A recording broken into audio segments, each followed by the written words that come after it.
Welcome back to Two Beers and a Bible podcast. I'm here with my friend Fred. How you doing today, Fred? Doing good. How about you? Doing well. We have a new producer in the house today, so shout out to my dad, Yannick. Hi, Tata. Thank you.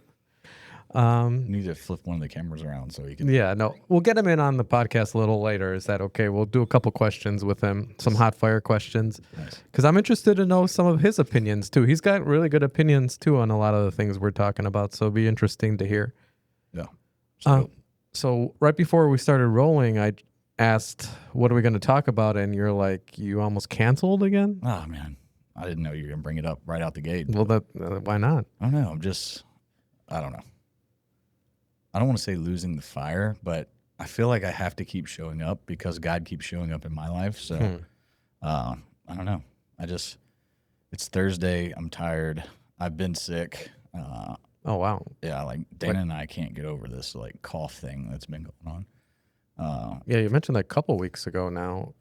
Just can't get over it. Like Parker and Tyler got it, and on a Monday, last Monday, not this Monday, but the last.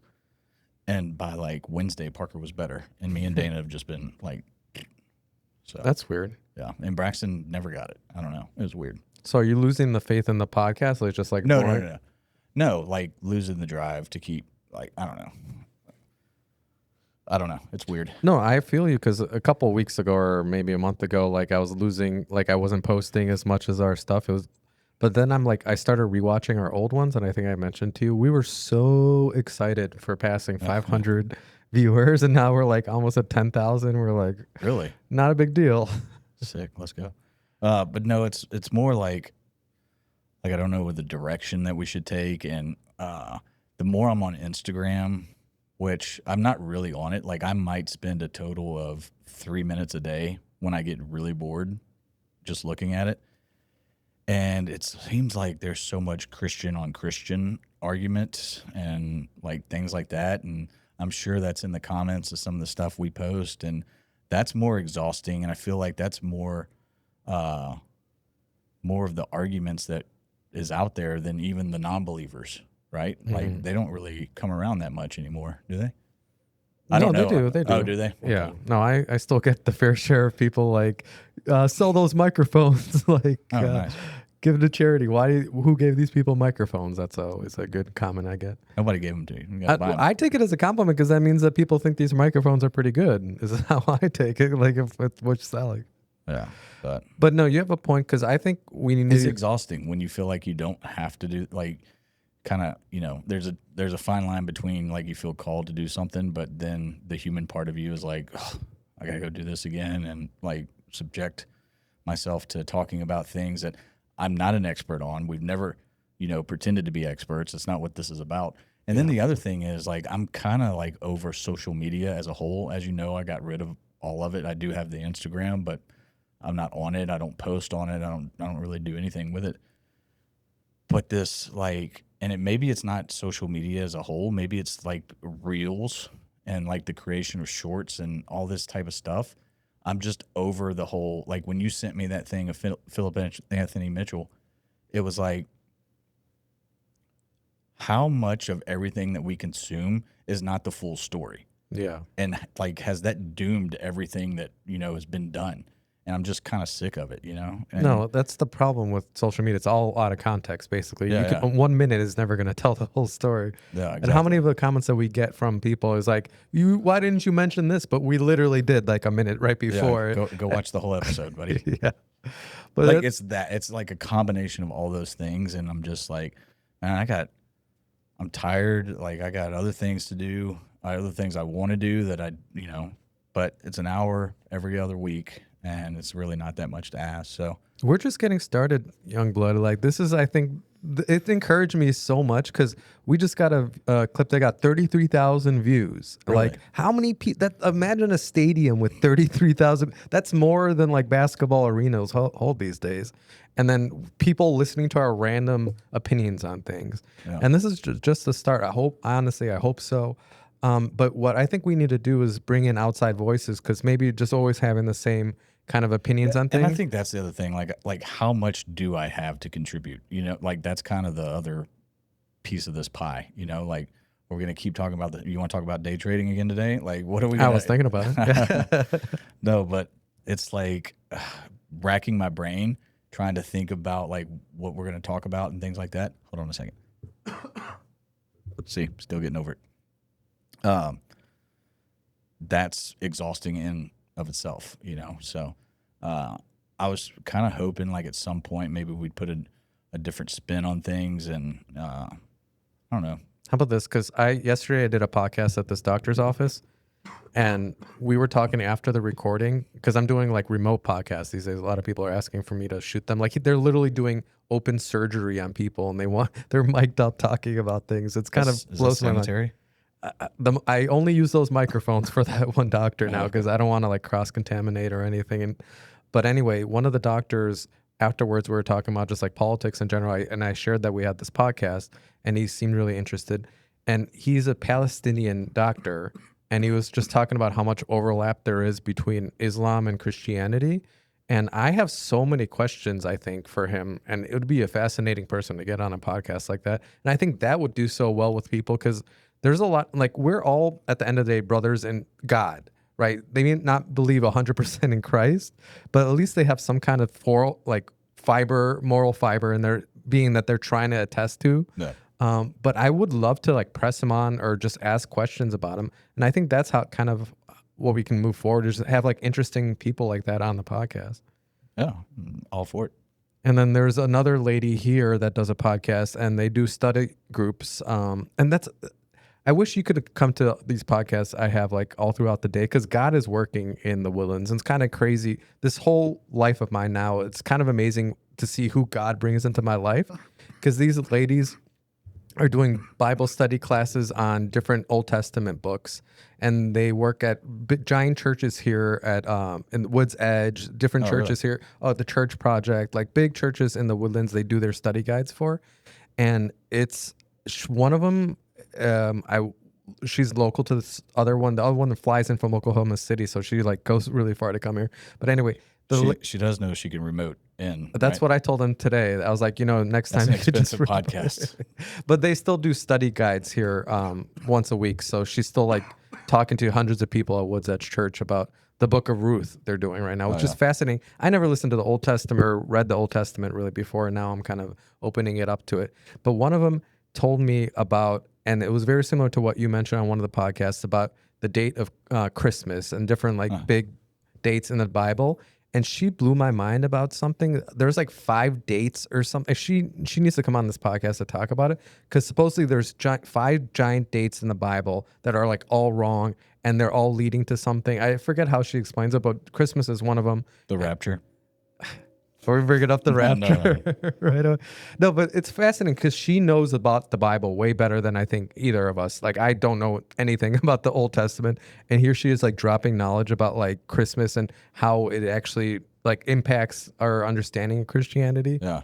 And I would love to get her on the podcast. And we should just keep. Has she said anything about Halloween? Yeah, so I just asked her because Halloween's coming up. I'm like, what's your opinion on Halloween? And she's like, well, she has young kids, and she's like, I'm trying to tell them, because Halloween started off as a Christian holiday. It was the day before All Saints Day, which is a Catholic holiday. But and so it kind of started off with some Christian roots to it, but now it's kind of just led into worshiping like evil spirits and things like that. But anyway, she's like, my kids like it, and I'm just trying to teach them like the Christian version. But Christmas, she's like, she tells them the truth about Santa Claus, and then like he's not real. He's not real, but people believe in the story. Like she was trying to say that's a good way to tell your kids, like it's okay to believe in like this fairy tale, but understand it's not a real person, but people have fun believing in it. That's like kind of how she explained Santa Claus to her kid. The problem with me and Christmas and Halloween and Easter is when it involves the children, you're kind of, what's the line between like ruining their childhood, because that's some of the best memories, believing in magic, believing in the tooth fairy and all these other things, and some jolly old guy sliding down your chimney bringing you gifts. Like there's something magical about that, and you only have so long in your life to think about it or be obsessed with it like my kids, and to take that away from them, that seems kind of cruel or unusual punishment or something like that. But Oh. at the same time, like, what's the right answer? Well, I think she's more on that because I remember, it's funny, my dad's here for this one. I remember when I found out Santa Claus was not real, I was like upset at my parents for like lying to me. Yeah. Like about this person. Like, why are you lying to me this whole time? You used it against me all the time. Like, wait until Santa Claus finds out you being naughty and stuff like that. Literally years of my life, you were just lying to me, and that's okay. My middle child's going to be pissed when he finds out, because so when we lived in Nashville, me and him would go on these walks around our neighborhood, and he was obsessed with like this guy like Mothman, and he was obsessed with all these things and creatures. Mothman might be real. And so we'd go on a walk, and I'd be like, "Let me take a picture of you, and we'll see if anything appears." So I'd take a picture of him, and this was like on a weekly basis, and I'd send it to Dana, and she would go in Canva and put like Mothman in the background, Oh, wow. things like that. And he finally found out, and he thinks I was doing it because I was the one taking the picture and taking him on the walk and all that. But I don't know how to use Canva or anything. But he still blames me, and he's very mad that. And the trust goes out the window, because that's how trust is built. It's not through telling people to trust me. You trust through actions. Yeah. And when your actions for years are lying to your kids, even if it's for a good person to keep the magic alive or whatever, you're lying to your kids at the end of the day. And then they're like, well, what else are they lying to me about? What other good things in my life are they lying to me about? And it leads it unravels. Like my advisor in high school, a brilliant man, Dr. Passion once, he had something called the bond of trust. As soon as you ever lie once, you're out of that bond of trust. Yeah. But if you're in that bond of trust, you can say whatever you want, whatever, and he'll believe you unabashedly. And that is such a powerful thing to have with someone, that you can trust unabashedly. Like, why would you ever get rid of that for your kids? Like, to have that kind of trust with your kids. Well, a lot of us have destroyed it without even knowing. So. No, what's the right answer? Obviously, Jesus told us, I guess, not to lie. Yeah. But it's hard, like, because the world wants us to give presents to each other. And there's something, especially Christmas. Celebrate with your family. There's something about that time of the year that's magic. I hate to keep using that word, but it's like, it's one of the best times of the year. Yeah, I agree. And, the holiday season, and you associate it with getting around family, eating good, like gifts, like giving, all that type of stuff. So to think about, like taking that away, that's a hard. But you can still have that. You just, I guess, not to make it about some fat guy that comes down the chimney and breaks into your house and gives you presents. Yeah. But the funny thing is breaking and entering. Yeah, basically, it's okay if some guy with a beard breaks and enters. Like, what is that teaching to? But anyway, I was asking them about the other holidays, and they're like, Easter for sure. They don't talk about, and supposedly there's all this occult knowledge behind Easter. Easter, I heard one time, but it Easter had bunny, something to do with like orgies and sacrificing babies and all kind of crazy stuff. Like, yeah, I don't even like, want to go down when you that think rabbit about hole. it. Like, what do rabbits have to do with Easter, anyways? Like, what's the significance? And that's when they mate, right around Easter. So there's a bunch of bunnies around all the time. Or they hump like bunnies. So, like, I don't know. Like, I don't know what the answer is. It was pretty fascinating. Well, that lady, she was talking about those 5 dates and something Easter. They're trying to pervert those 5 dates and make it not. I remembered. What is it? Go 9 months from Easter when they saying all these orgies and everything. What do you have? Christmas? Yeah. Oh. I'm telling you, this was an interesting topic. I don't remember. This was years ago that I heard the guy talking about it all. And I was like, oh, that makes a lot of sense. So look into it. That's all I'm saying. I don't know enough. I don't remember enough to be able to give you all the details, but I remembered that part. When he brought that up, I was like, oh. I'll look into that.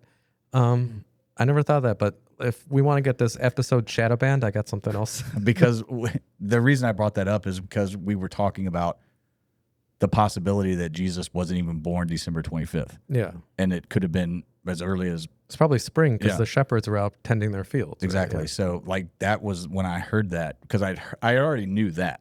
I already knew there was discrepancies between when he was most likely born and when we celebrate Christmas. But when this dude tied Easter and he was like, what's 9 months after Easter? I was like, ooh, what do we have going on here? Yeah, and there's just so much hidden knowledge, I think, right in front of us. All you have to do is just question it. And as soon as you question it, unravels so quickly. And I guess if you put your mind to, as a kid, you know, you're like, dang, my parents were lying to me about Santa Claus and the Tooth Fairy and the Easter Bunny and all this type of stuff. Like, what is society lying to me about? Right? Yeah, That's how you get, that's the whole you thing. get a conspiracy theorist on your hands. Yeah, and then you question everything. Like But that's a good thing, I think. But it's the most special time of your life. The moment you're waiting for all year, and your parents lied to you about it. Like, what does that say? They can lie in the most important part of your life. That means they can lie in the not important parts of your life. That's easier. So it really spreads a different message from your kids from the beginning. At the end of the day, like, we don't really go around lying to our kids about anything outside of these holidays. How does your kid know that, though? That's what I'm like. Where's that trust come from? Yeah, that might be a thing they gotta earn, like not earn, but gain as they get older and realize like this is why we did it, type of deal. Yeah, and then they'll spread it to their kids and their kids. It just keeps going on and on. There's a reason we do these things. I mean, the stores don't want us to figure all this out. The stores want us to have more Christmas time, right? Like all the Black corporations Friday, love like, Christmas. Yes, the day after we just got done being thankful for everything we have, we're just going to go spend billions and billions and maybe even, I don't know, it's probably billions, but billions of money on stuff. Like, yeah, they want Christmas to be a thing. So yeah, and that goes back into that group that we won't name. Like, they might have their hands in a little bit of everything. The Elooms. Sure. I don't know how to know, but I don't know if I want to get the show shadow banned this episode. It's going pretty good, so I'll save it for next time. But there's some really good Christmas knowledge about different sects and what they do on Christmas, I've heard. But we'll talk about that. Save that for our next episode. So we need to bring different people onto this podcast with different opinions than us. That's why I think the Palestinian is good, and maybe get someone that like completely doesn't agree with anything Christian. It's like some logical thing. Like they don't believe in Christianity at all. Oh, so atheist. Yeah, like an atheist, like that really believes in the opposite of Christianity. That'd be good. But can be logical still. That could be wild. Yeah. Because I think I have a good friend, one of my friend's friends, he like went to Harvard and he's very logical and he just doesn't believe in Christianity. I think that would be fast. But he loves debating. So I think we can remote him in. I don't think he's going to fly in from Boston. Oh, okay. Yeah. So I think there's a lot of good ways we can move forward with this as long as we don't give up hope. Like we mentioned in the first couple podcasts, all we have to do is just impact a few people, like one person even. Yeah, like so let me rewind and kind of tell you where this all came from, why I was like, oh, I don't want to do this today, all this type of stuff. So we have a client who is a rather big client. It's about $2,000 a month, and he hasn't paid his invoice since July. Oh, wow. So he owes us quite a bit of money, and we're going back and forth, and sorry, Dana's texting me. Going back and forth, like what we should do. Like, we need to fire this guy. Like, we just need to be done with it. Don't put any more work into it. Like, it's over, that type of deal. Out of the blue, we're not marketing right now. We're not one ad going on. We're not marketing anything like that. Out of the blue, a guy from our hometown that used to live in our subdivision, another business owner, messages Dana on Facebook, hey, call me. I got some accounting questions or whatever. Ends up Dana signing him and making off of what the cleanup and everything that he needs done to replace the $6,000 that other guy owes us. Plus his monthly fee is right around the same amount. So it's like God working in ways, to say, hey, don't put your energy in this. Let it go. Don't be vindictive. Like, just, hey, that guy might be under a lot of stress right now. Is he just not answering or something? Yeah, he won't answer. He ghosted. She's trying to get, answers so that she can finish her part and all this other stuff. Not even about the invoice. It's like, help me get these answers to where these receipts are so I can finish up the books.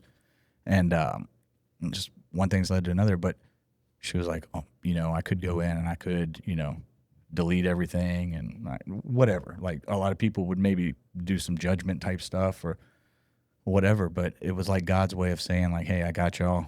It's water under the bridge. Do the right thing. He might be under a lot of stress. Like, he's got a lot of debt because he's in real estate. That's the business. And you were there once. You know what that's like to have money constantly going out, and maybe not coming in for a while. Mm-hmm. So That's a good way to think. That was kind of his way of, saying, hey, just move on. I got y'all. Everything's going to be okay. And I started thinking about it. I was like, what are we even talking? Like, why are we getting upset or mad about this? Like, he hasn't paid since July. We're obviously making it without him. Like, well, there's nothing to even get upset about. It's just annoying that work was done and not being compensated for. So once you can get past that, it's really not that big of a deal in the grand scheme of things. So I started thinking about it, and I was like, man, God, he just keeps showing up. And for me to not be willing to give an hour of my life once a week or once every other week, like, I wouldn't want him to stop showing up for me because I stopped showing up. Like, I can't take the time to show up for him. It's a good way to think of it. And that's really what gets me through life all the time, is that love that Jesus and God give us is like we've failed so many times. We've done so many bad things, but it's just everlasting. And then you don't want him to ever treat you like you would treat someone else. Like, exactly. We just have to embody that same kind of love and just keep giving love away to people. Could you imagine if God was just like, Fred again asking for these things? Tired. I'm so tired today. Like, I can't. I don't want to show up for whatever it is you need. Yeah, not today, Fred. I'm a little busy. I got 8 billion other people to deal with. I don't need to deal with your. Just want to relax on my couch today and not do anything. So you're on your own. Like, we wouldn't want that. So no, that's why we need to be better. We keep drawing. That's why it's such amazing to have a goal, like being like Jesus. Like, I keep thinking something back, like before Jesus came on this earth. Like, imagine how hard it would have been to live life, not to have some kind of like model to go after. Like, all those people that came before Jesus, like, they kind of just had to like believe with no model on this earth to go after. Oh, there's just this esoteric God that lives in the clouds, like kind of just do whatever he says. But like, Jesus is so important because he came down this earth. He was a man, and he did it on this earth, and he gave his whole life for us. And if he can do it, it's like it gives us, the hope that we can do it ourselves. And I guess like the whole point of all this is that I'm still not perfect. Like, I'm 99.9% sure. I sinned on the way over here. Like, somebody was driving like an idiot, and I'm sure I said something that I shouldn't have said in my head, even like because that you're not supposed to think certain. I swore last podcast episode. Yeah, exactly. Y'all might not get to see it, but he did. It was highly unexpected and awesome. No, but like the reason I brought it up is like when I'm sitting here thinking like, hey, maybe he's going through some things. You were there once. Like give him some grace. Like, that's a whole different way of looking at the world than what 5 years ago I would have reacted or Dana would have reacted. It was more like eye for an eye, type of stuff. Eye for an eye. Like, and it's not about being perfect. Like, we've never talked about that. We never said you got to be perfect. It's changing the way you look at things and changing the way you react to things and trying to react to them in a better way. And it's also not about letting people walk all over you. Like, at some point you got to draw the line, right? But the way we handled that, I felt like that was a blessing from, like, I wouldn't have done that. I wouldn't have handled it like that, like put myself in his shoes type of deal and just been like, okay, it's $6,000 is not like a small chunk of change. It's, it's not, we're not going to retire tomorrow off of it or anything, but it's annoying, like you keep saying that, it's annoying. But, yeah. But that's a tough line a lot of people have to learn, because Julie asked me this once, like, because I'm trying to explain her these tenets of Christianity. Like, she thinks it's a scam? No, she's getting open up to, oh, that's funny. Yeah. Okay. But we'll add some sound effects. But there is a line of when, like, you can be too kind and hurt yourself and start hurting your own family and doing too much charity, giving away too much of your money that you can't even like eat. Like, there's some line, and what is that line? And I've been trying to find that line. I think one good one is be as kind, patient, loving, everything until it directly like hurts you and it negatively impacts you. Like, you still need to eat food. Don't give away all your money, but give enough. Keep them enough that you can have food and a house over your, like, things. You can't be too kind. You can't be like, I think that's a good line. I wonder, because like Jesus, I don't think really tells us in the Bible, like, I guess he does. He's like, just always don't lie, always give as much charity as you want. You know, like the rich man will have a hard time to go to heaven, like letting camel through a needle. Like, Oh yeah. but I don't know, that maybe we should just always give too much. I don't know, because you don't want that guy to take advantage of you, right? Well, You're I not mean, going to keep working for him. At some point, you're in control because you can say like, "Hey, I can't keep this. Is taking away from my other clients that do pay on the first of every month." You're not going to work for him Yeah, still, right? Or exactly. you stop working for him. So yeah, it's not something that. It's more so in the way of thinking like he might be going through something, and there's a reason why he's not responding to you. Maybe he doesn't want to say, "Hey, I can't pay." Like you don't know what that reason is, but instead of being vindictive or whatever else you could do, hating him, like all these other things, it's like, "Hey, I can relate. I've been in that position before." Not saying that's in the position he's in, but I know what the real estate business can do, and specifically the investment side of things, and it can be very stressful. And there can be times where cash flow is not your friend, like it's non-existent, and you got to do whatever you got to do to make it through the next month and hopefully sell something and get some money coming in and all these things. So just to be able to show grace, like that's a step in the right direction for me as a Christian. And that's kind of what I hope people get away from, take away from these podcasts is not being perfect. It's a journey. You're kind of witnessing part of our journey when we get on here and we talk for an hour. But it's also like, you don't have to be an expert. You don't have to be perfect. You don't have, like, there's all these things you don't have to be to where your heart can start changing. Mm-hmm. And that's just kind of what I'm going through. I like right that. That kind of reminds me of like that 33,000 clip that we had. And it was about, we're going back to it. It's about, I think that was about the faith versus works argument again. Oh God, that's so exhausting. Well, let's not talk about it, but it's just interesting that it causes such division on this earth, and we're all just trying to like get to heaven and follow Jesus. It's one of those things, like, believe what you want to believe at the end of the day. Like if you truly believe that just believing is enough, more power to you. Like I don't know. I guess I'm just exhausted by the whole comment thing, which is why I don't do it and I hate to push that off on you, but no, it's good. I enjoy it because I'm learning a lot. Like I'm still a baby in my spirituality because like I was a Catholic growing up, and I never really 100% believed. I just did the traditions. I did, went to church, but I never really, I hoped heaven was real. Yeah. I hoped I would go to heaven. I didn't know it was real. I didn't know that Jesus actually existed on this planet. And then like he was literally the Messiah. And then everything in the book, you can just follow his lessons and everything's there. Like I never read the Bible before growing up. So this is all new to me. I'm like learning new passages all the time. I'm learning new books. So we're on this learning process right now. So it's fascinating to hear that there's this whole divide at all about faith versus works. I didn't even know that was a thing. I didn't know it was a thing either. Like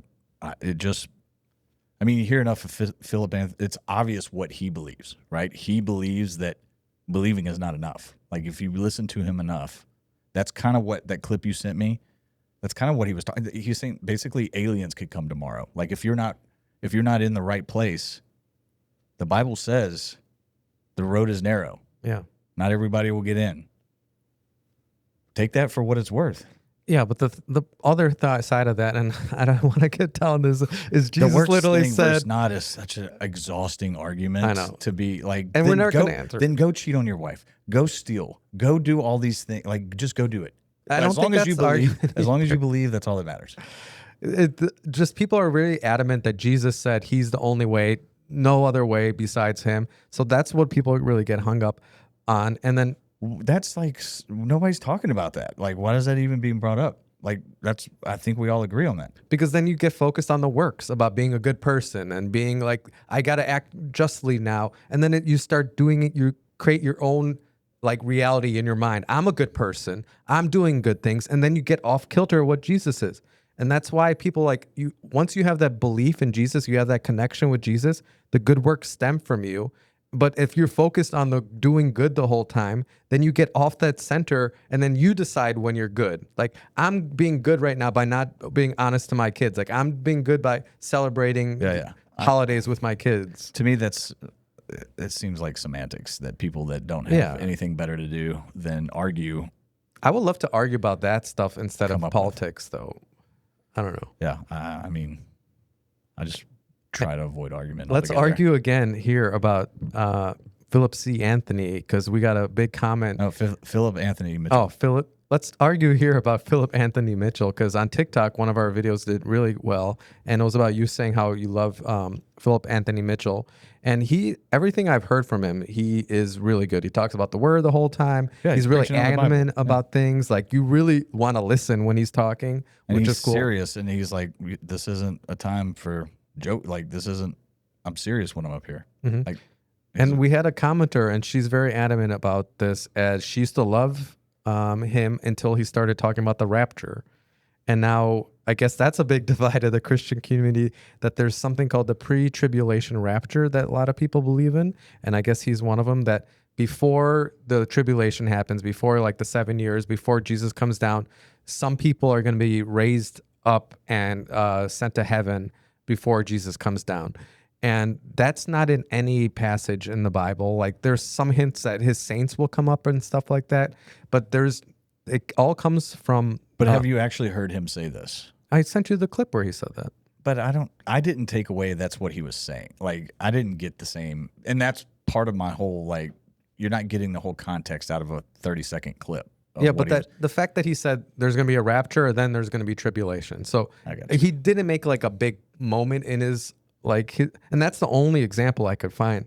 So, but that means he does believe there's going to be a rapture, then tribulation. But again, this is such a small argument. The fact that he's leading people to Jesus is the best. That's the my best whole thing. point. Like, why do Christians intend on doing that? Like, why are they so insistent on arguing? Like, I don't understand that.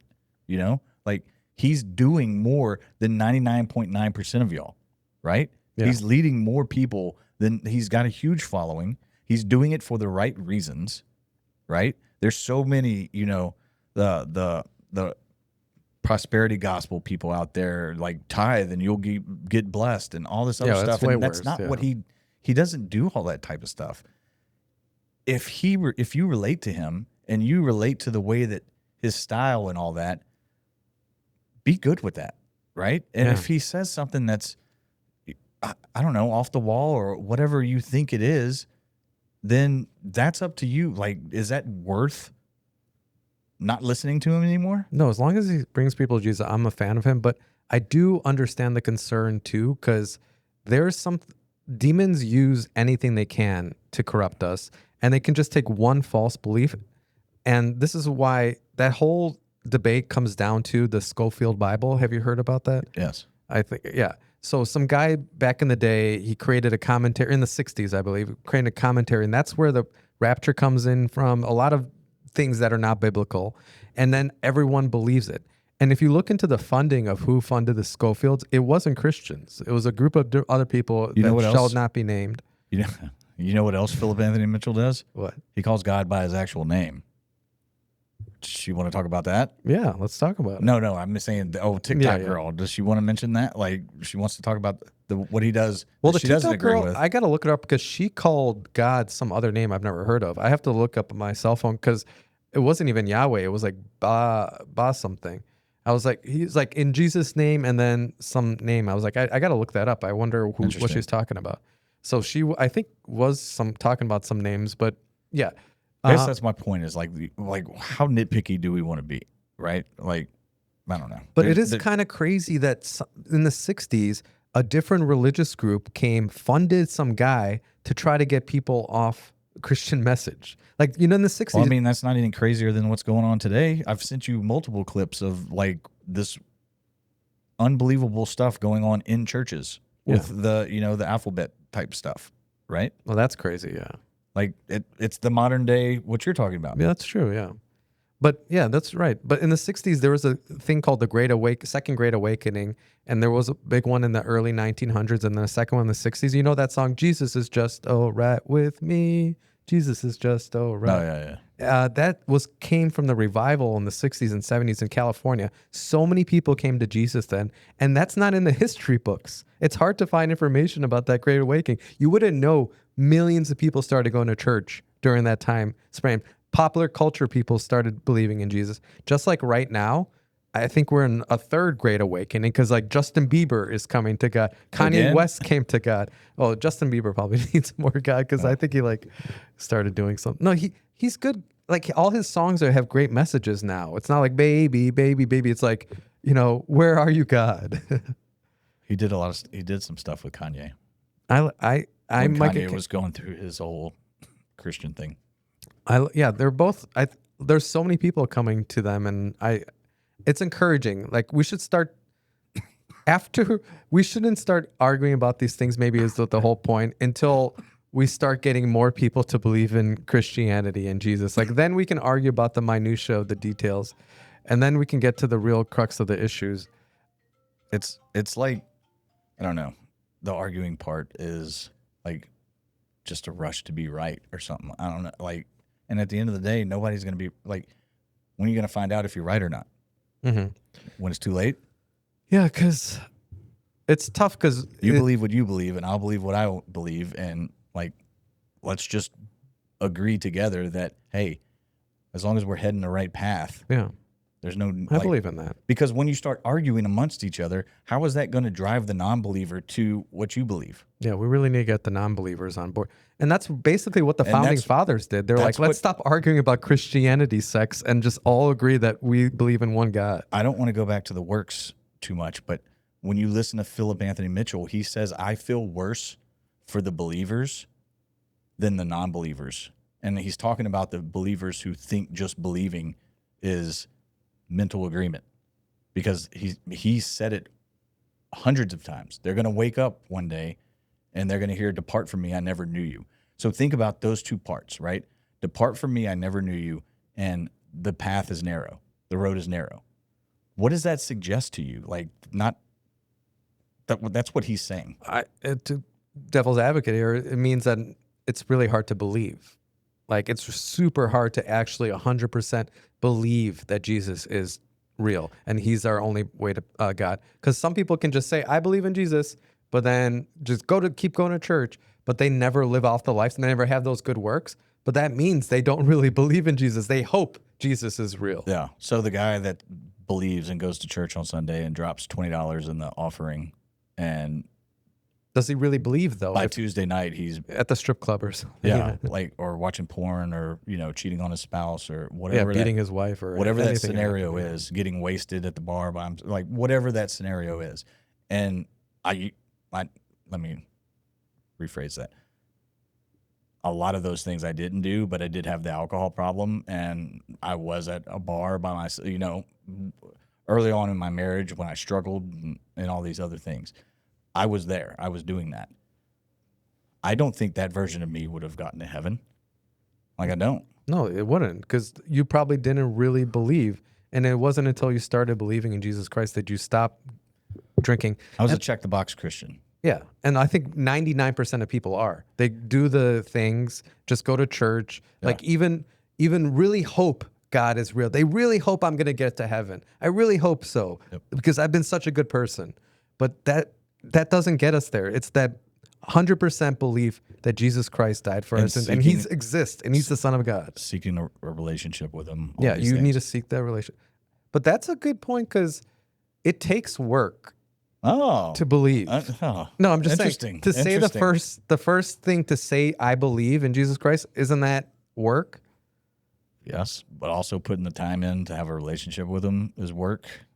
I'm just saying the first thing of people, they say you have to believe, but isn't belief taking that first step some kind of work? It depends on it depends on the true definition of belief. Like I said last time, it might have a deeper meaning than just mental agreement. Mm-hmm.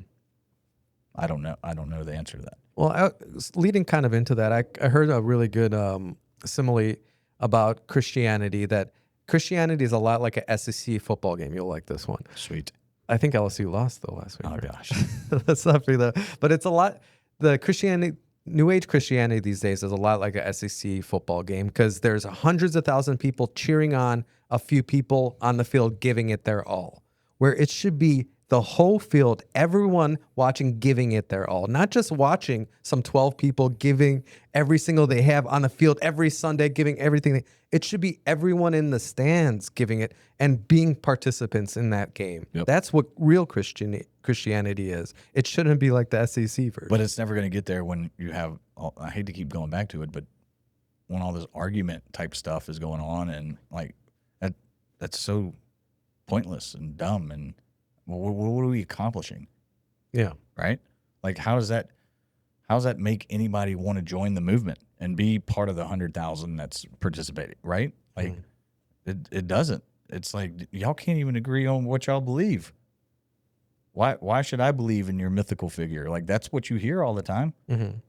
So, And that's why so many people like Catholicism, I think, too. That's the danger as well, because it gives you structure, gives you rigid beliefs. This is what you have to do. You have to say this rite of passage, this many Hail Marys, this many prayers to get absolved of your sins. Like, it gives you direct things of what you need to do. And there's no, we all come up with our own rules of what's right and wrong. That's what's so scary to people. I think about non-denominational Christianity is that we just come up with whatever we feel like is right at the moment. yeah. And whereas other religions have like, this is exactly what you need to do, and this is how you're going to get to heaven.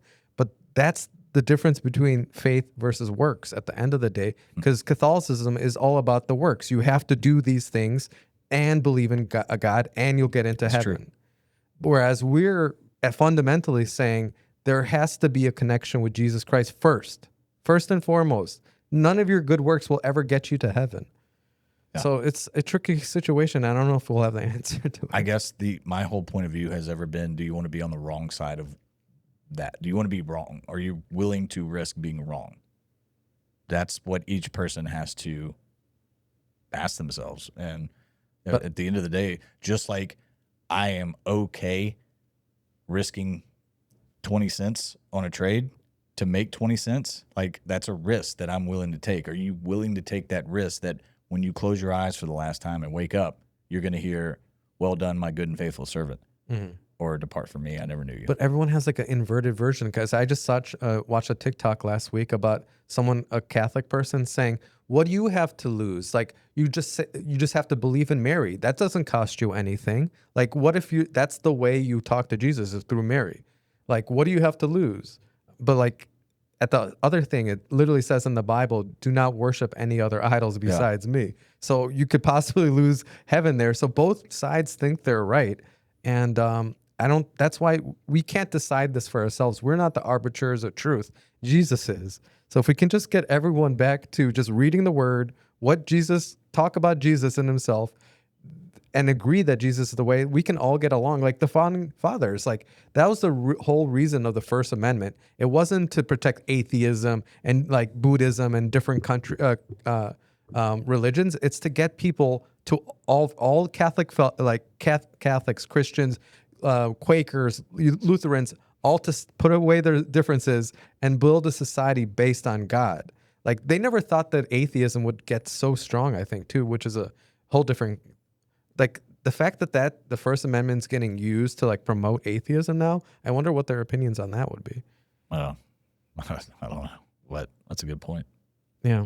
And I think a good way, we talked about it last time, we have a really good clip coming up tomorrow, I think, on the schedule. It's about objective reality versus relative morality.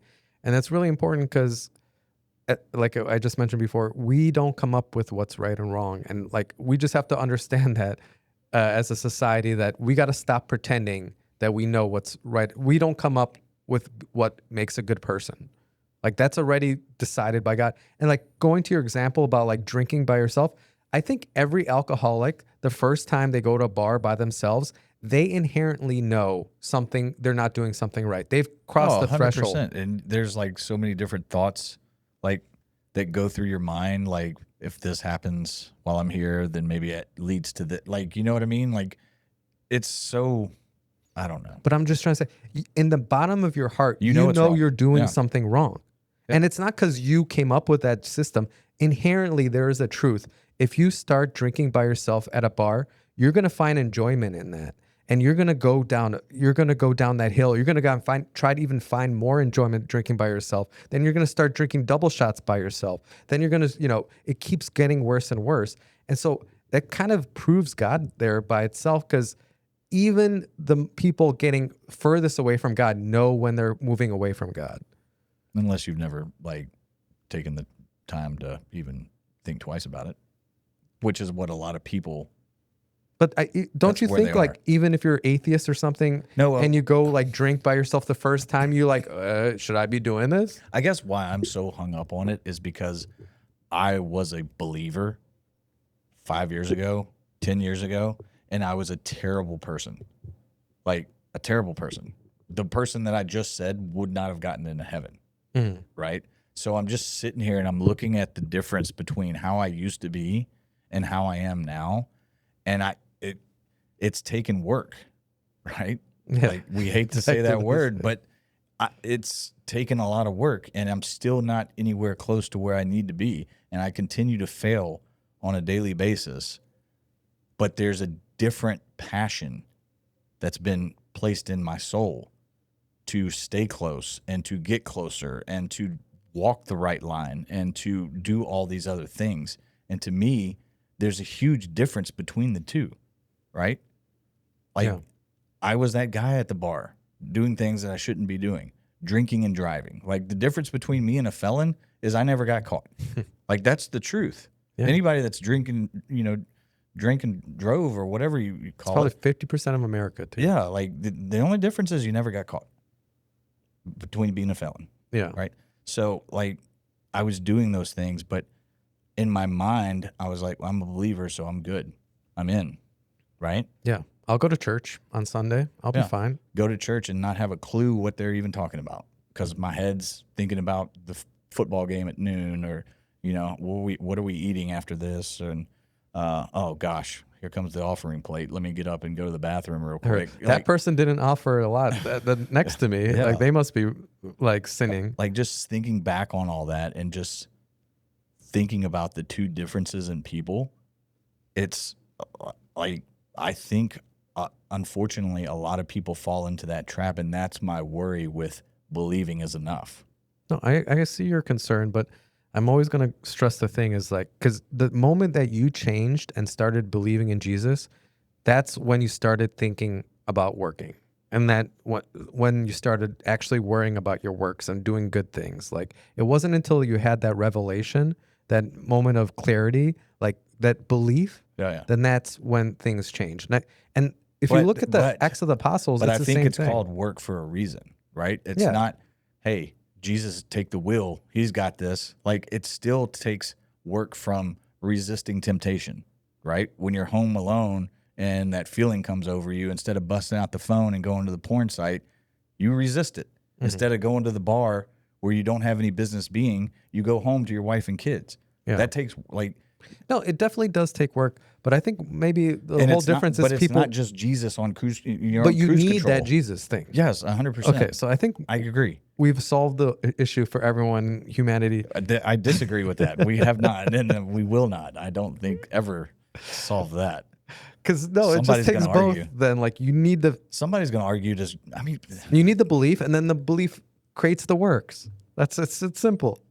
I'm sure there's somebody out there listening that would like to argue if God has gray hair or black hair. That's just what the world we live in right now is.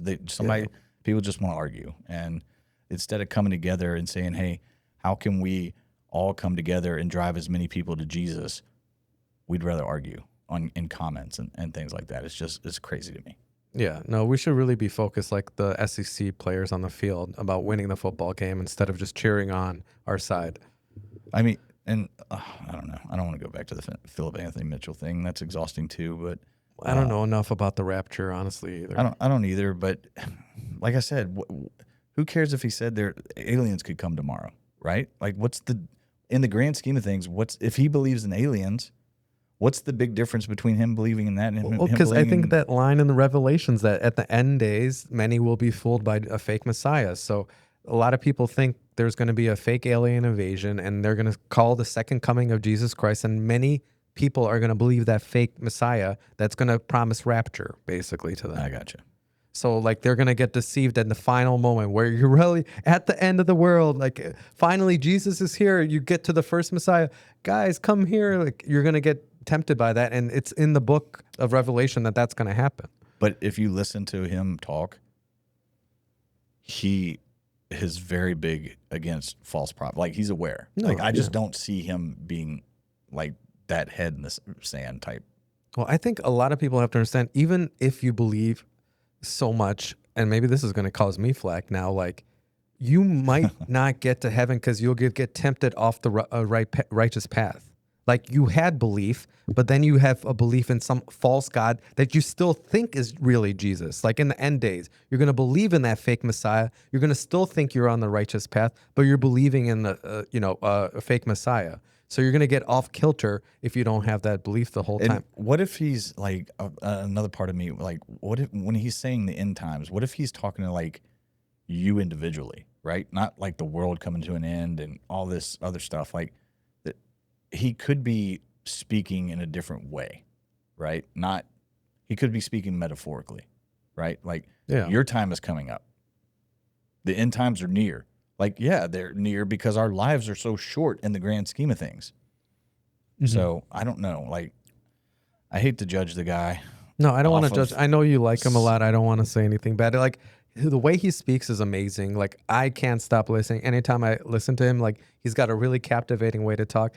And there has to be goodness in him. The good works are flowing 100%. From him. When you hear his story, like where he came from to where he is now, like I hear an accent. Is he from somewhere? He's from New York. Really? Yeah.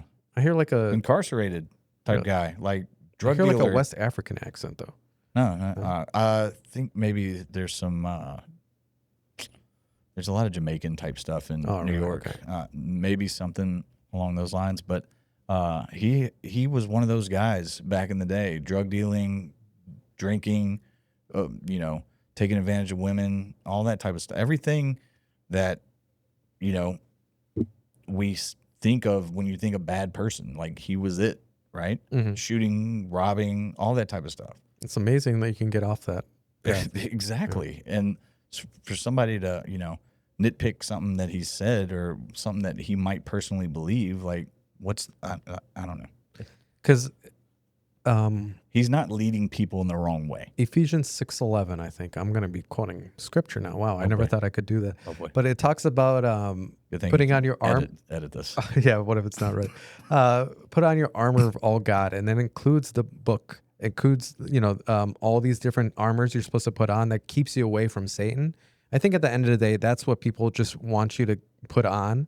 And I think Philip, what's his name again? Philip Anthony Mitchell. He's got too many names. He's got too many names. Pam. Oh, Pam. Okay. Pam would agree with that as well. And then we just need to put that all on so we don't get deceived in the end times, at the end of our lives, if it's not the end of the world.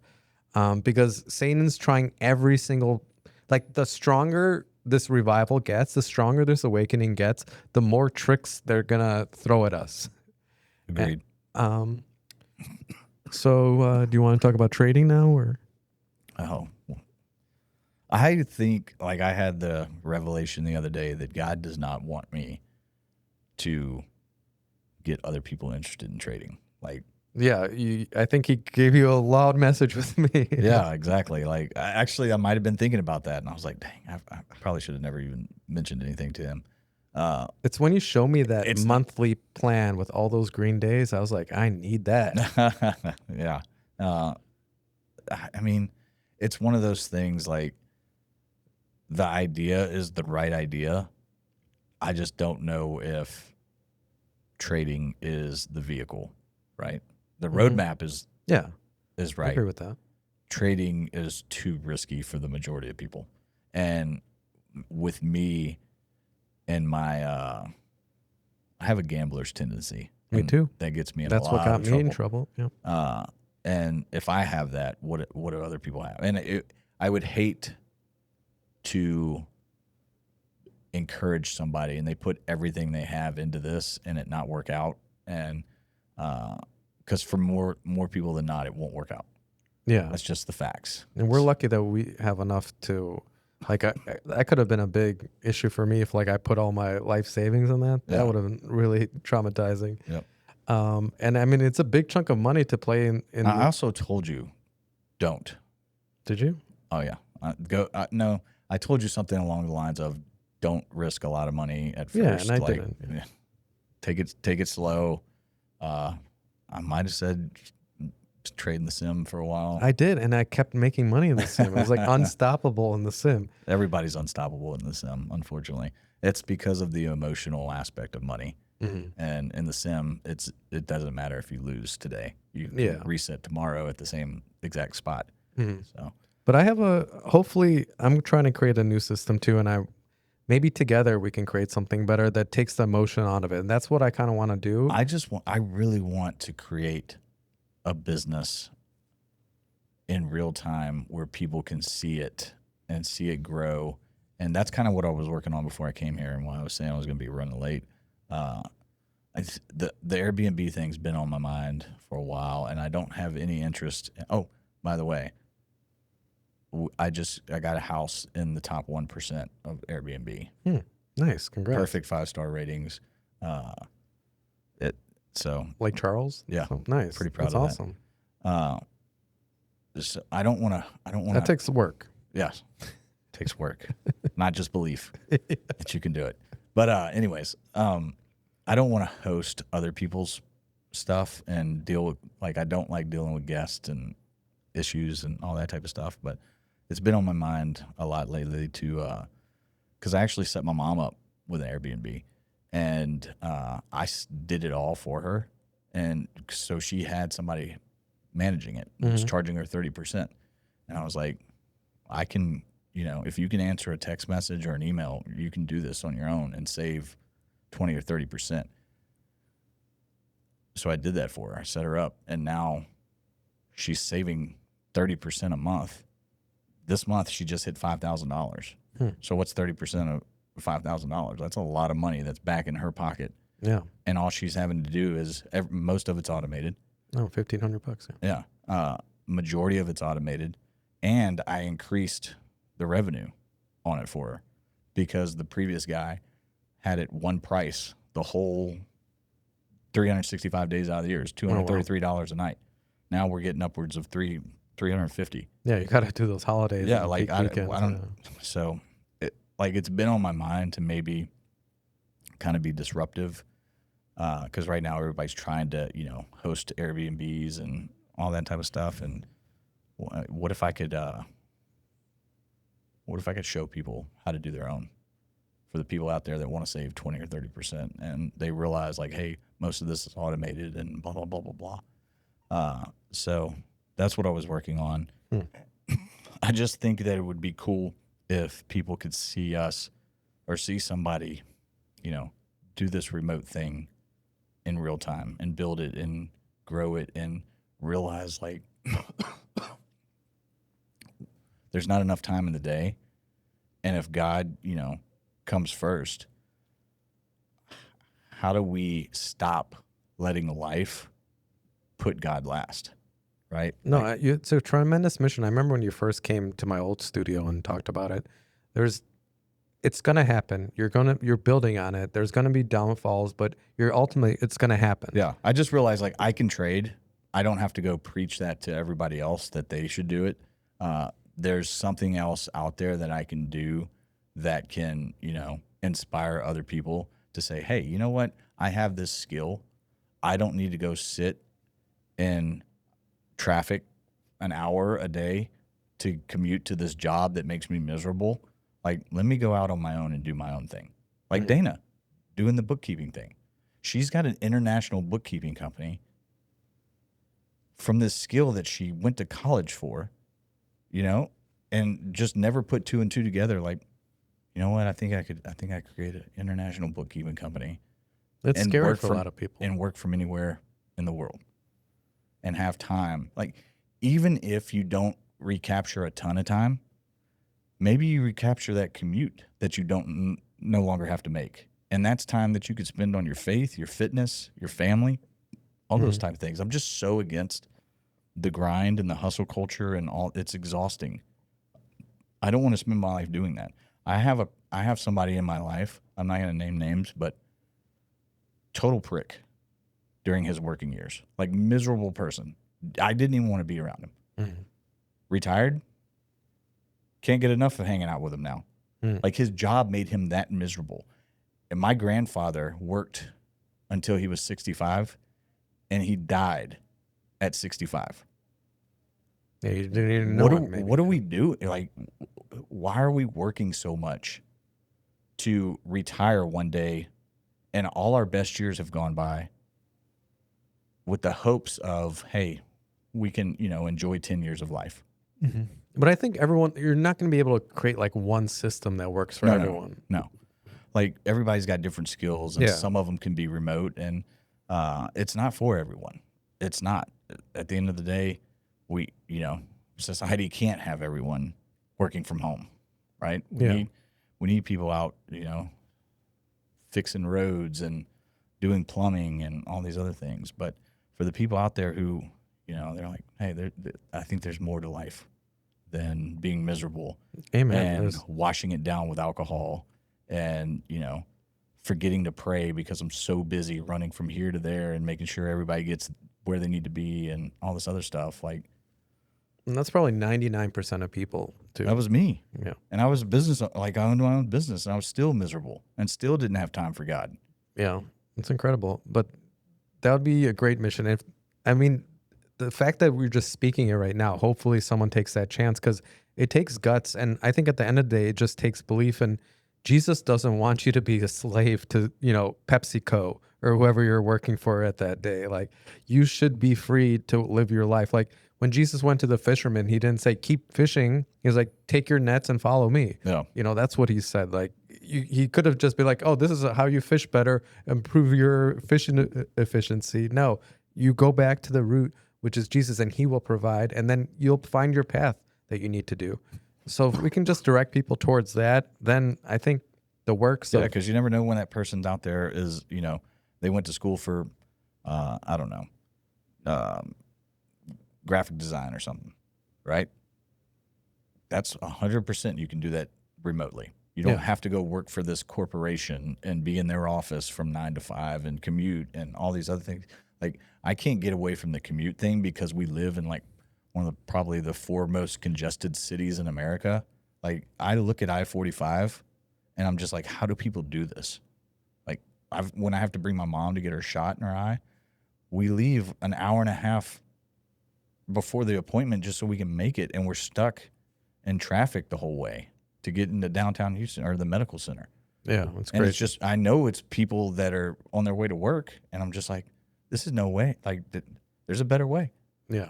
There's an absolutely better way. And we got fast food because, we don't have time to eat healthy. We've got alcohol to wash the misery away. Like, all these things have been put into place by, the higher ups to keep us in line. But it's all on purpose too, to try to. Yeah, that's what I'm saying. That. Yeah, 100%.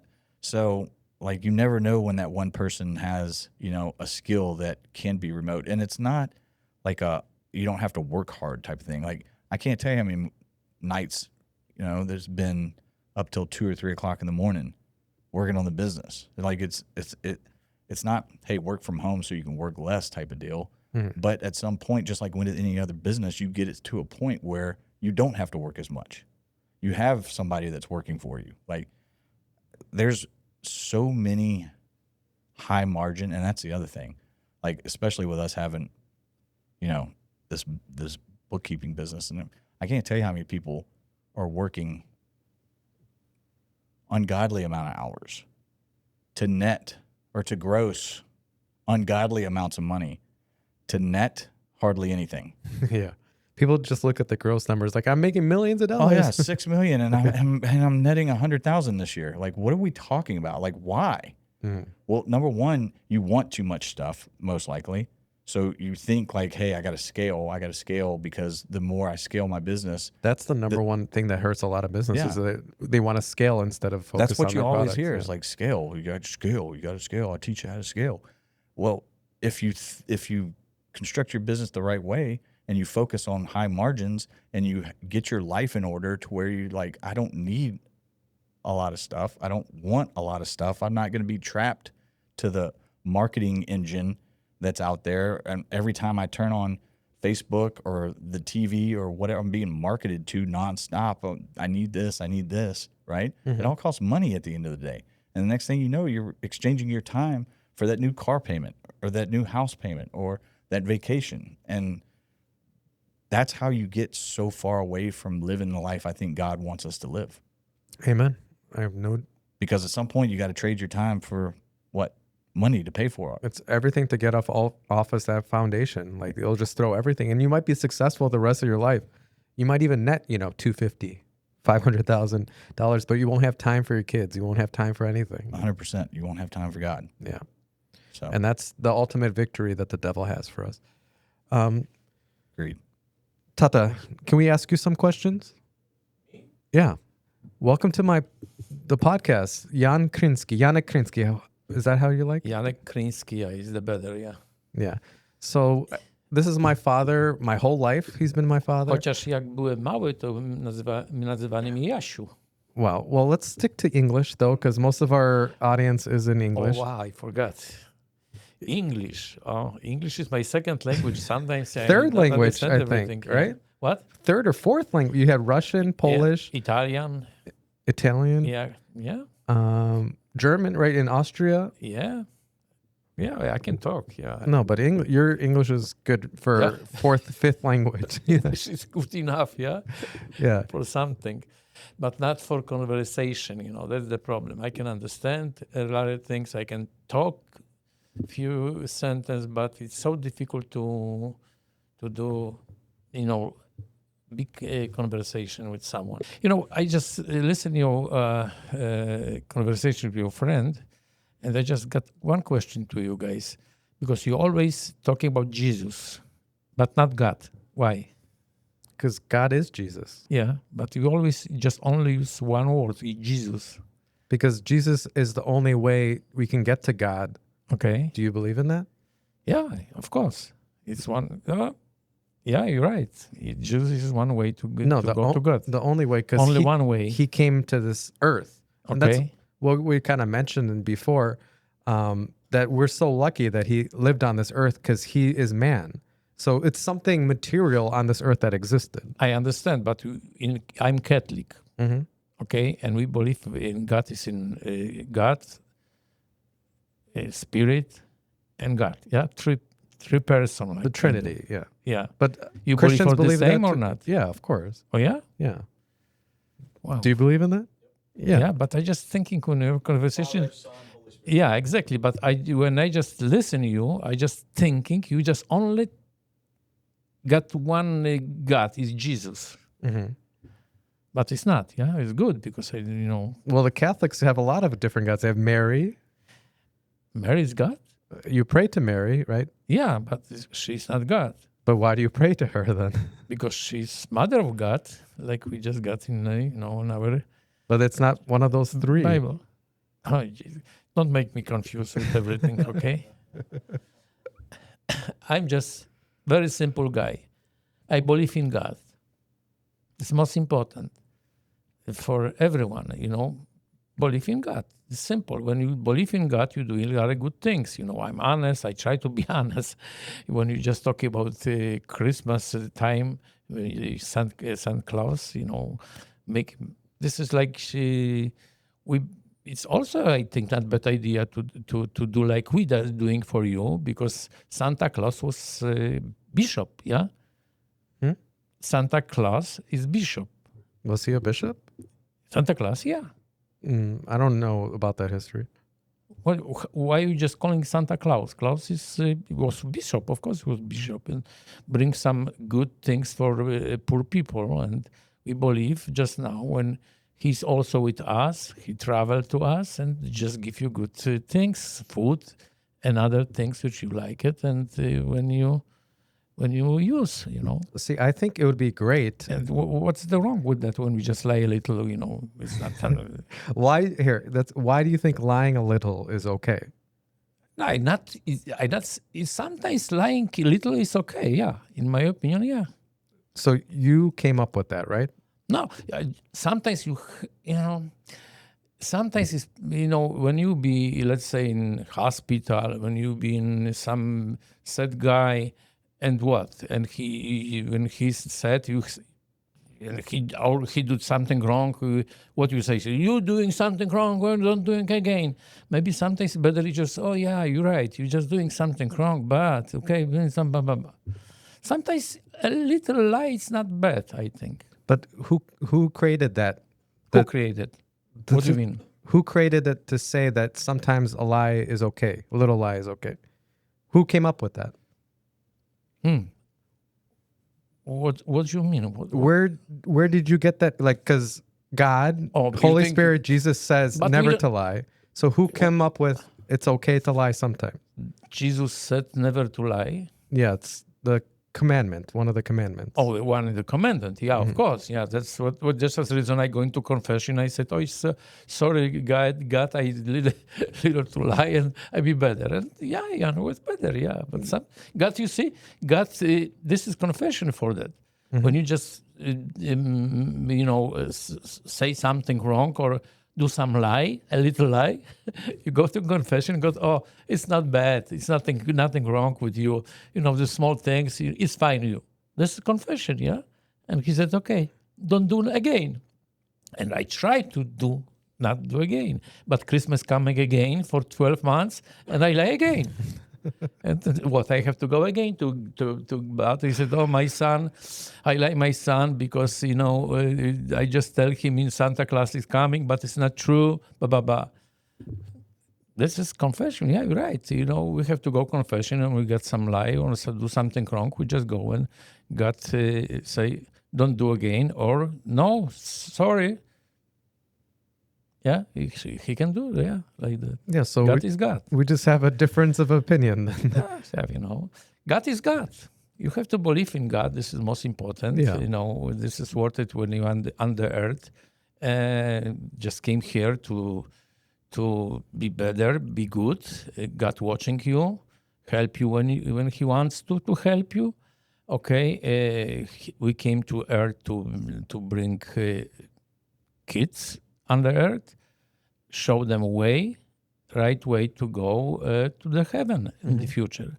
Sometimes son or daughter don't believe or not listen me or listen father. And it's also fine because this is always the same, I think, generation doing very similar things, very similar mistakes. And world is still okay, Well, I think that's the biggest difference that we have, and because I don't decide this. I wish I could decide this myself, because if I had my own choice, like I would say it's okay to lie sometimes. It's okay to tell your wife, she looks pretty when she was looking in a bad state. It's okay to lie to a transgender guy who's kind of looking not like a man, not like a woman, but he really, really believes he's a woman. It's okay to lie. You can always make it's okay to lie in your head. But the problem is that that's not good. As soon as you say it's good to lie sometimes, to give a little Michael, lie. you never lie? I try not to lie. But you say you try to lie. Yeah. That's exactly like I do. No, but I didn't say it's good to give a little lie sometimes. It's when you say things are good that are evil. Like lying is always evil. And then when we start trying to say that sometimes we can fail sometimes and not make 100% truth, but we can't say that it's good to lie. I never say good to is a little lie. I said not lie. Even a small lie, yeah. No, Michael. I don't think God, got problem with me when I lie a little or more. God watching what I doing when I doing I'm big liar or like everybody, doing something wrong, or my lies doing something, because I lie, I do something wrong. This is bad. Okay, sometimes. But God watching us. Yes. Just listen, when we go to heaven, God say, oh, Yannick, you're okay. You just make, if you lie, you make mistakes or some problems. But, I think you're okay to go to Chistis. I don't know how it's Chistis. Heaven. No, between purgatory? yeah, like you can go just only for 5 million years to the purgatory and after go to heaven. That's simple. Yeah. I think God is fine guy. We very often too serious about God. God is good guy. I think he is good guy. Yeah, so I was just about to say that. It depends on where your heart is. Exactly. He's the lie. Like, are you lying from a good place versus? I think he's just trying to say at the end of the day, God is watching everything and he knows his heart. Yeah, is a good heart. That's exactly. And he's trying to do the best thing. And that's just a fundamental. I don't like, when I go to church, I go to just go on me right away and talk, but sorry for everything, When he's always around us. He's watching us. So he knows what we're doing, So this is the fundamental issue, I think, of between Catholicism and everything else. And what we were talking about before with faith versus works. Because at the end of the day, it's you did good, right? Yeah. And you're a good enough person for God to say, welcome to heaven. Not right away to heaven. Not like right away, said. but sometime he'll let you in because you did good enough. Yeah, that's right. So it's just a difference than I have where what I was trying to explain to Fred is you have to believe that God exists and he tells us what is good and bad. And you try to do what's good and bad always. You fail sometimes, no problem. God is always around us. This is very simple and very, very important thing. Omnipresent. Yeah. Exactly. But he just give us the opportunity to do something wrong. I am my opinion. That's exactly, he just watching us, And he just, when we doing something wrong, God said, oh, that's just in Yannick, you did something wrong, just doing better. Okay? Mm-hmm. So why do you think God sent Jesus to the earth? Why send God is Jesus?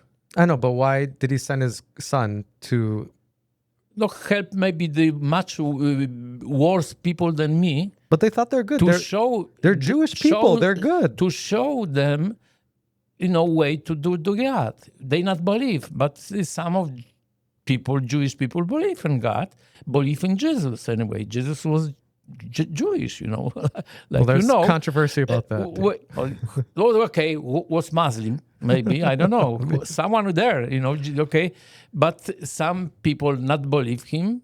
Some people believe and follow him. I have a good question. Still, Michael, he just came to the earth to find bad people, not me, because let's say I was okay, and try to help the bad people to find way to him, to God. And what Christians would say is Jesus came to forgive us our sins. He came we all have sins, we're all bad people, and he came to say, you're all forgiven of your sins. If you go with me, I'll take you to heaven. That's what Christians believe. But I have a good question about, do you think Muslims go to heaven? They believe in the Holy Spirit, God, and Jesus. I think when they believe in God, they're going to heaven.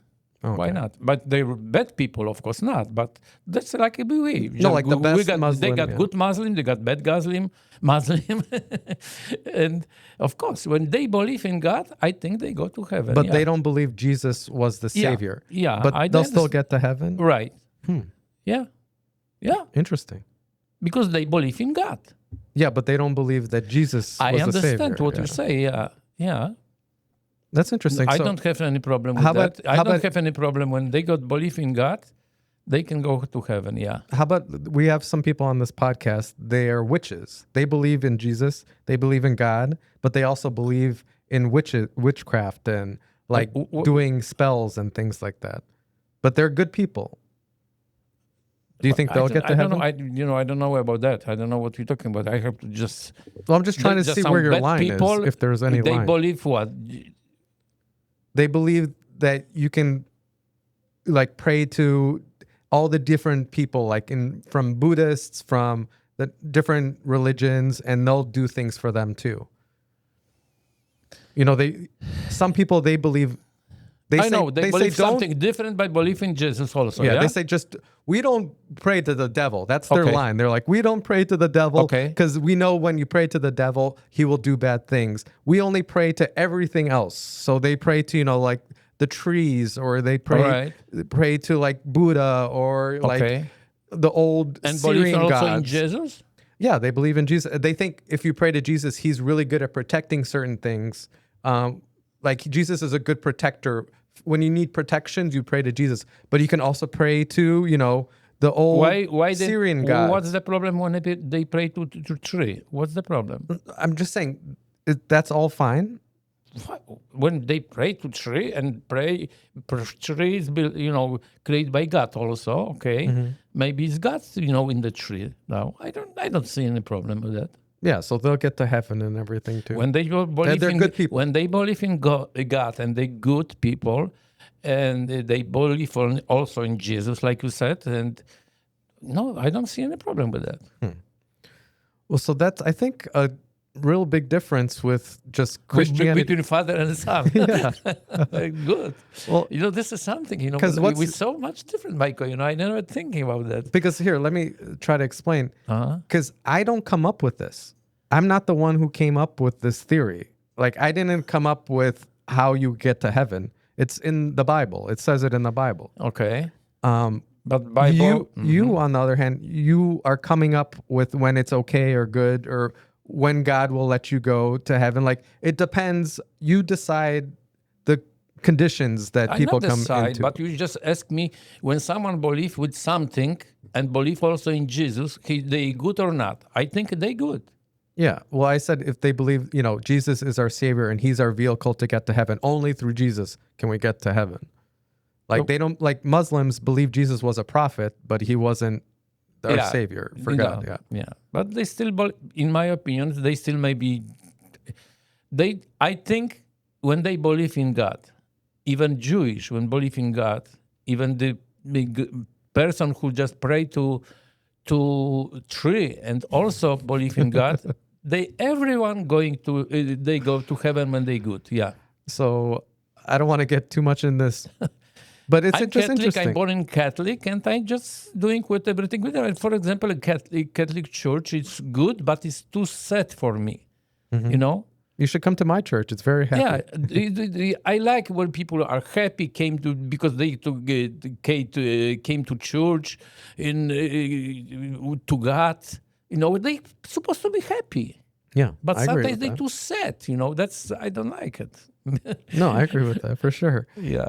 It's just interesting because I wonder how. But maybe, do you understand my English anyway? No, you're doing good, right? Yeah, very good. This is a debate almost, and you're doing good. Yeah. No, honestly, I thank God and Jesus for my upbringing. You brought me into this world. Yeah. You gave me so much potential and privilege and all that stuff. And you gave me a really good upbringing, and you gave me all the things I could ask for. And because I'm in this position, it's because of you, but also because of God. Do you believe that? Yeah. Yeah. Also, I forgot, I'm 76 years old. I forgot what I just thinking a minute ago. I think God was a bigger impact. What I try to say about God, every day, I never in all my life, I never ask God for something. Never. I always thanks for everything what I got. Everything what I do, I always thank. Be around me. I asked him, be around me. Well, like we pray every Sunday and table, and dinner table. I'll never say, God, please bring my family something. No, I said always, thank you, God. That's be good. around us. Be under me. Be around my family. That's it. That's good. It's also, I think, important to ask for forgiveness. Do you ever do that? Of course, for every day even when I do something wrong, I tell God, sorry, I just not so good. I feel not so good because I do not so good things to my wife, to my son, or someone else, or I do something wrong, goofy things. I said, sorry, God, I try to be better and do better thing next time, or not do. Sometimes, very often I just feel not so good to myself because I just, why are you doing some crazy things, And then we have to ask God for forgiveness because we had a podcast about this. And I ask God for forgiveness, exactly. Because what God means is Yahweh, means I am in old Greek. And what God is, he's our forgiveness. Only we can get forgiven with God. So that's the whole purpose of Jesus and purpose of God is to ask for forgiveness. If you don't ask to be forgiven, Jesus will not forgive you. So that's why I have such trouble understanding, like when Muslims are not going to go ask Jesus for forgiveness, he's not going to forgive them. Why would he forgive? Like you need to ask for forgiveness. Okay. Yeah, I understand that.